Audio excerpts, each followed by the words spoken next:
What would you do if someone you loved simply disappeared without a trace? One moment they're walking home from a night out with friends, the next they've vanished completely. This isn't just another missing person case. This is the story of Eliotte Heinz, a 22-year-old graduate student whose final walk home became a mystery that would grip an entire community. By the way, I'm curious, where are you tuning in from? Drop a quick comment. I read them all, and sometimes your ideas spark our next case. Eliotte wasn't just any college student. She was pursuing her master's degree in mental health counseling at Viterbo University in La Crosse, Wisconsin. Her neighbor Jonathan Strike would later describe her as someone who always said hi every time she walked by, and made the neighborhood better. She was the kind of person who made everyone around her feel a little brighter. Her classmate Allison Forst remembered her as really smiley, adding that it was hard to be sad around her. July 20th started like any other Saturday night for Eliotte. She went out with friends to downtown La Crosse, a typical college town ritual. The group ended up at Bronco's Bar, a popular spot just blocks from the Mississippi River. La Crosse sits right on the border between Wisconsin and Minnesota. The mighty Mississippi cuts through the heart of both communities.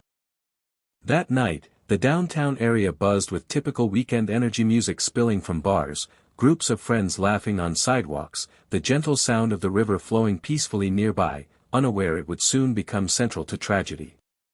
The bar closed at 2:30 a.m., as bars do. Eliotte left with her friends, but somewhere in those first few minutes, she ended up walking alone. This detail becomes crucial to understanding what happened next. At 3:22 a.m., security cameras captured Eliotte walking along Front Street South. She wore a white t-shirt, denim shorts, and white sneakers while holding something in her hand. The footage came from the Courtyard Marriott Hotel. But here's what doesn't add up immediately.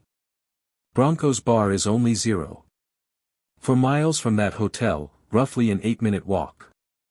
Yet Eliotte left at 2:30 a.m. and appeared on camera only at 3:22 a.m. 52 minutes missing. In missing person cases, every minute matters, but 52 minutes?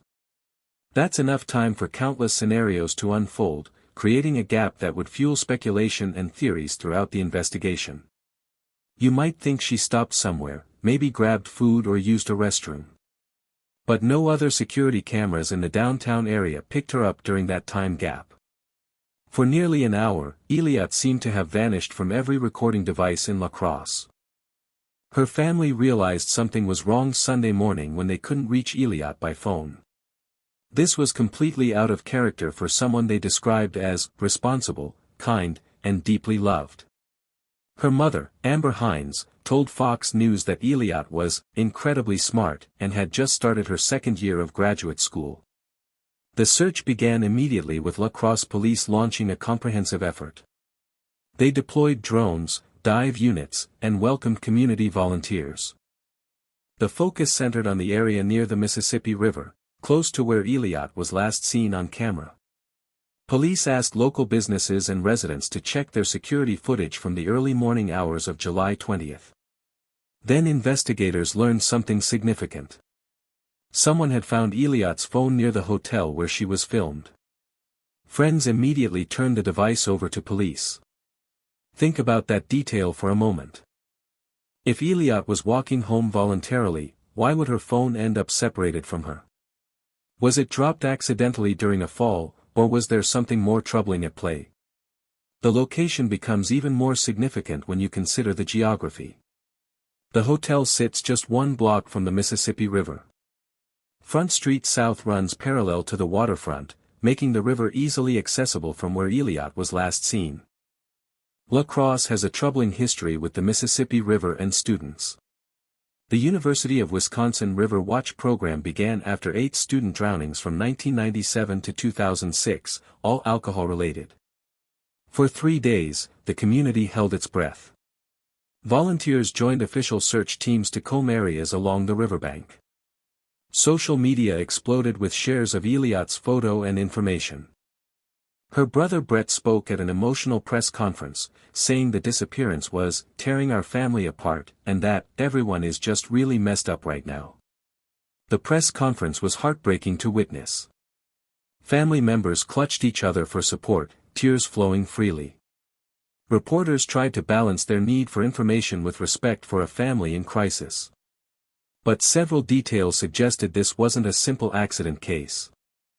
The missing 52 minutes between leaving the bar and appearing on security footage raised questions. Her phone was found separately from her location. Most importantly, Iliot was known as extremely responsible and would never disappear without contacting her family. Some investigators wondered if she had encountered someone during those missing 52 minutes. Others questioned whether she had decided to take a different route home for some unknown reason.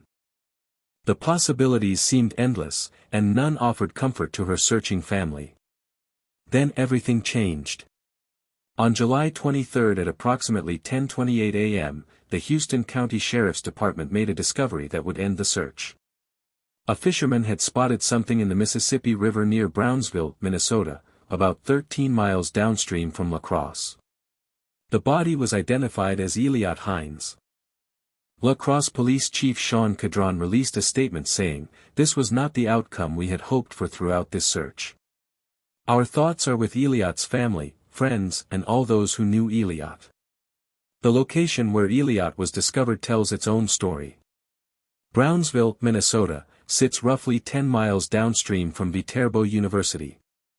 The Mississippi River's current would naturally carry anything entering the water in La Crosse toward this general area. The discovery was made just south of Lawrence Lake Marina, directly across the river from where she was last seen alive. But crucial questions remained about how Iliot ended up in the water.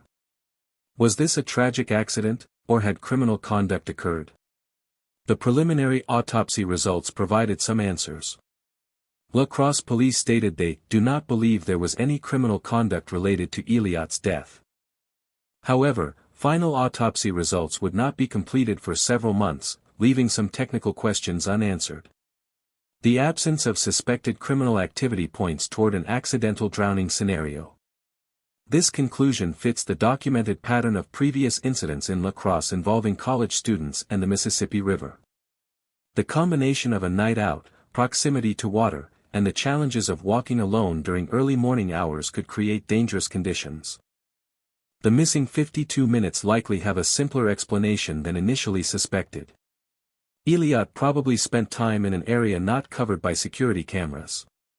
She might have taken a detour, sat somewhere to rest, or even dozed off briefly. College students often underestimate how exhaustion and alcohol can affect their judgment and coordination abilities. Her phone being discovered separately supports the accidental theory. If Iliot slipped or fell near the riverbank, her phone could easily have been dropped during the incident. The device would remain on land while she entered the water at a different location. The tragedy created ripples throughout the entire La Crosse community. Viterbo University announced memorial service plans for when classes resumed in the fall. Dr. Rick Triadley, the university president, said, "There are no words that can ease the pain of losing someone so young, with so much life ahead of her. Consider how this case reflects hidden dangers in spaces we consider safe." La Crosse is a typical college town where students regularly walk home alone after nights out. Until Eliot's death, many felt completely secure following this routine. Her neighbor Jonathan Strike captured the community impact perfectly. "I found out on Facebook before anything. I'm like, no, that can't be her. Then I saw her parents across the street, and I just broke down." Local officials began discussing safety improvements near the river following the incident. City Council member Lisa Weston told Fox News Digital that potential changes in downtown safety measures were not out of the question. She emphasized the importance of ongoing conversations about adequate public safety protocols. The loss of Eliotte Heinz serves as a reminder that tragedy can strike even the most responsible, kind-hearted individuals. She was working toward a career helping others through mental health counseling. Iliot had spoken about her dream of opening her own practice someday, specifically wanting to work with young people facing mental health challenges, a passion that made her loss even more profound. Her death left not just a grieving family, but an entire community questioning how to protect their young people. What lessons can we draw from Iliot's story? Perhaps it's the importance of staying together when walking home late at night. Maybe it's understanding that even familiar places can become dangerous under certain circumstances. But where was Iliot? Eliotte's memory lives on through the people whose lives she touched during her brief time in Crosse. Her kindness, her academic dedication, and her bright future in mental health counseling represent the tremendous loss felt by everyone who knew her. If you enjoy deep dives into true crime, make sure to subscribe so you don't miss the next story. Until next time, friends!